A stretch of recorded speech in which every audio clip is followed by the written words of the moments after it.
ಆಗಿರ್ತಕ್ಕಂಥದ್ದು. ಯಡಿಯೂರಪ್ಪ ಒಬ್ಬ ದುರಹಂಕಾರಿ, ಯಡಿಯೂರಪ್ಪ ಒಬ್ಬ ಸರ್ವಾಧಿಕಾರಿ.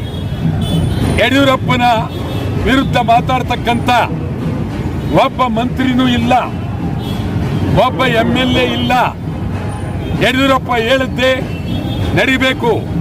ಪಕ್ಷಾಂತರ ಮಹಾಪ್ರಭು ಯಡಿಯೂರಪ್ಪ ಇನ್ನು ಬಹಳ ದಿವಸ ಕರ್ನಾಟಕದಲ್ಲಿ ಇದ್ರೆ ಬೆಳಗಾವಿಯನ್ನ ಮಹಾರಾಷ್ಟ್ರಕ್ಕೆ ಕೊಟ್ಬಿಡ್ತಾರೆ. ಹುಷಾರ್. ಇವತ್ತು ಬೆಳಗಾವಿ ಪ್ರಶ್ನೆ ಸುಪ್ರೀಂ ಕೋರ್ಟ್ನಲ್ಲಿ ನಡೀತಾ ಇದೆ. ಈಗ ಈ ಒಂದು ಮರಾಠಿ ಪ್ರಾಧಿಕಾರ ಮಾಡೋದ್ರಿಂದ ನಮಗೆ ಅಪಾಯ. ಮುಂದೆ ಬೆಳಗಾವಿ ಹೋಗುತ್ತೆ, ಕಾರವಾರ ಹೋಗುತ್ತೆ, ನಿಪ್ಪಾಣಿ ಹೋಗುತ್ತೆ. ಎಚ್ಚರ. ಇದ್ರ ಜೊತೆಗೆ ಬೆಂಗಳೂರಿನಲ್ಲೇ ಅದ್ಯಾವುದೋ ಒಂದು ಪ್ರತಿಮೆ, ತಿರುವಳ್ಳೂರು ಪ್ರತಿಮೆ, ಇದು ತಮಿಳರಿಗೋಸ್ಕರ ಯಡಿಯೂರಪ್ಪ ಮಾಡಿದಂತ ಒಂದು ದೊಡ್ಡ ಕೊಡುಗೆ. ಯಡಿಯೂರಪ್ಪ ಇನ್ನು 6 ತಿಂಗಳಿದ್ರೆ ವಿಧಾನಸೌಧ ಮಾಡ್ತಾರೆ, ಕಬ್ಬನ್ ಪಾರ್ಕ್ ನಲ್ಲಿ ಸಭೆ ನಡೆಸಬೇಕಾಗುತ್ತೆ. ಯಡಿಯೂರಪ್ಪ ಹೋಗಲೇಬೇಕು. ಯಾವ ಕಾರಣಕ್ಕೂ ಯಡಿಯೂರಪ್ಪ ಇರಬಾರದು. ಒಂದು ಎಚ್ಚರಿಕೆಯನ್ನು ಕೊಡ್ತಾ ಇದ್ದೇವೆ. ಡಿಸೆಂಬರ್ 5ರೊಳಗಾಗಿ ಯಡಿಯೂರಪ್ಪನವರು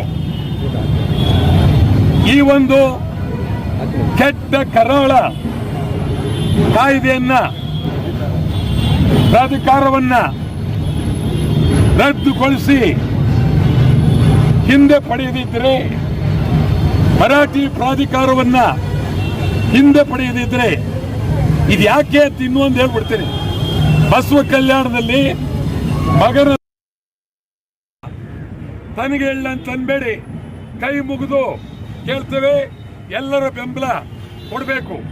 ನಾಳೆ ಇಲ್ಲ ನಾಳಿದ್ದು ಮುಂದಿನ ಕಾರ್ಯಕ್ರಮದ ಬಗ್ಗೆ ವುಡ್ಲ್ಯಾಂಡ್ ಹೋಟೆಲ್ನಲ್ಲಿ ಕನ್ನಡ ಪರ ಸಂಘಟನೆಗಳ ಸಭೆ, ಎಲ್ಲ ಕನ್ನಡ ಪರ ಸಂಘಟನೆಗಳು ಬರಬೇಕು ಅಂತೇಳಿ ಕಳಕಳಿಯಿಂದ ಮನವಿ ಮಾಡ್ತಾ ಇದ್ದೀವಿ. ಡಿಸೆಂಬರ್ 5ನೇ ತಾರೀಕು ಕರ್ನಾಟಕ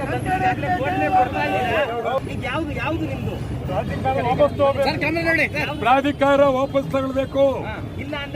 ಇಲ್ಲ ಅಂದ್ರೆ ಬಂದ್. ಕರ್ನಾಟಕ ಬಂದ್ 5ನೇ ತಾರೀಕು ಡಿಸೆಂಬರ್ 5 ಕರ್ನಾಟಕ ಬಂದ್. ಯಡಿಯೂರಪ್ಪ ರಾಜೀನಾಮೆ ಕೊಡ್ಬೇಕು. ಮರಾಠಿ ಪ್ರಾಧಿಕಾರ ವಾಪಸ್ ಪಡಿಬೇಕು. ವಾಪಸ್ ಪಡೆದ್ರೆ ನಮ್ದೇನು ಅಭ್ಯಂತರ ಇಲ್ಲ.